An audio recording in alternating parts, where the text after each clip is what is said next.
नमस्कार, सुरागीलाल न्यूज में आप सभी का स्वागत है। आपके साथ मैं हुरिया तोमर। हाल ही में वित्त मंत्री सीतारमण द्वारा बजट पेश किया गया है। इस बजट में कुछ खूबियां हैं तो कुछ खामियां। इस खामियों या खूबियों को जानने के लिए हमने व्यापारियों से, मजदूरों से और किसानों से बात की। आखिर ये बजट है कैसा? इसमें कुछ चीजें महंगी की गई हैं तो कुछ चीजें सस्ती हो गई हैं।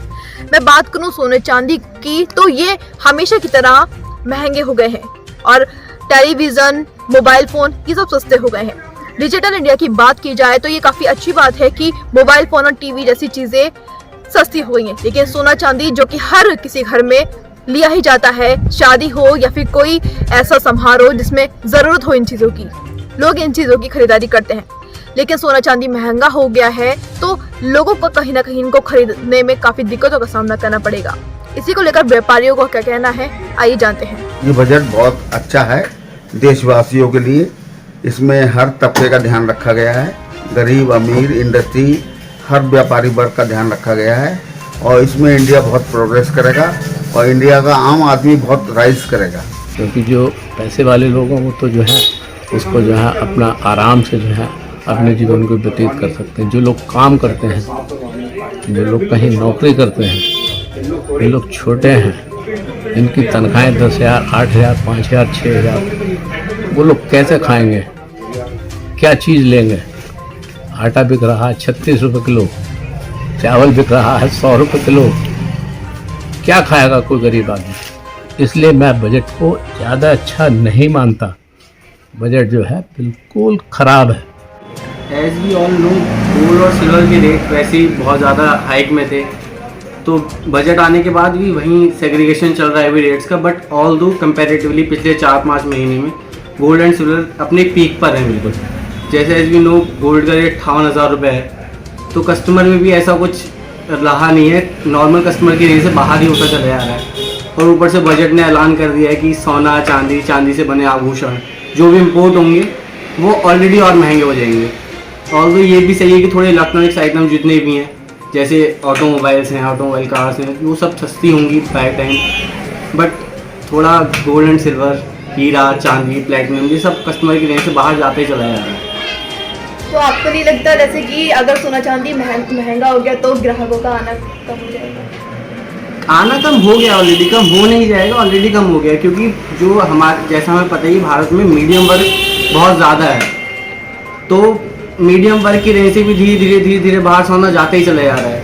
सन 2005, 6 या 10 तक की हम बात करें तो सोना 25,000, 30,000 के बाउंड रेंज में था। बट उसके बाद इतनी तेज़ी से सोना बढ़ा कि मीडियम वर्ग से बाहर ही निकलता चला गया सोना। और अब भी सोने पे पिछले 3-4 महीने में 6,000 से 7,000 रुपये की तेज़ी आई है। तो इसलिए इतना सोने का ज़्यादा बढ़ना, इसलिए और जो आर्टिफिशियल ज्वेलरी है, लोग इसकी तरफ और ज़्यादा प्रभावित होते चले जा रहे हैं।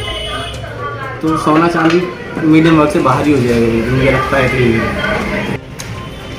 जो हमारी वित्त मंत्री सीतारमण जी, उन्होंने जो बजट पेश किया है लोकसभा चुनाव से पहले, बजट कुछ खट्टा कुछ मीठा, इसी प्रकार से कुछ बजट, जिसमें कुछ जो उत्पाद हैं, व्यापारियों के संबंधित उत्पाद हैं, सोना है, कपड़े हैं, कुछ उत्पाद महंगे कर दिए गए हैं। जो कुछ उत्पाद हैं जैसे इलेक्ट्रॉनिक आइटम है, मोबाइल है, टीवी है, ये चीज़ें सस्ती कर दी गई हैं। तो मिला जुलाई है। अब जो सोना है वो महंगा करने से सोने व्यापारियों को नुकसान होगा और जो जनता है उन्हें नुकसान होगा। और लेकिन जो है इलेक्ट्रॉनिक आइटम है उन्हें सस्ता करने से वहाँ फ़ायदा होगा।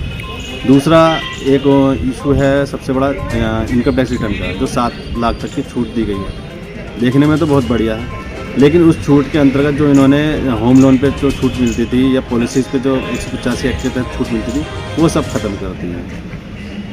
ये तो मिला जुला ही है, अब आगे देखते हैं क्या होगा। की बात ये करते हैं भारतीय जनता पार्टी की जो केंद्र की सरकार है, किसानों की मैं आपसे क्या बात करूं। किसानों के साथ तो पूरे हिंदुस्तान में भारतीय जनता पार्टी क्या कर रही है। बजट की नाम आप बजट की बात कर रहे हो।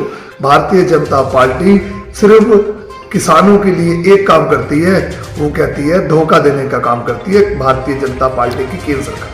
बात करूंगा बजट की।